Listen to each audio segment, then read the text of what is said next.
Hello ma'am, good eve. Ito po yung pichay ko na alagang malunggay. Grabe ma'am. Ang taba.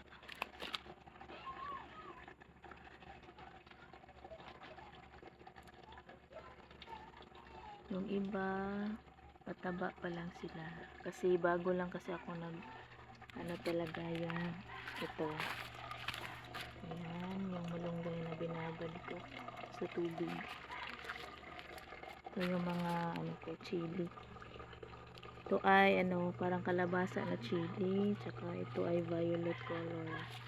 Ito naman ang taba-taba oh. Ito yung parang atchal na chili or naga viper. Ito yung mga na 2 to 3 weeks. Yan, tumaba na talaga yung kamatis.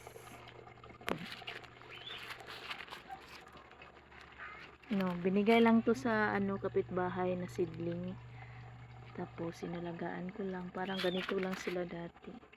Pagkabigay. Tapos ganito sila ka taba.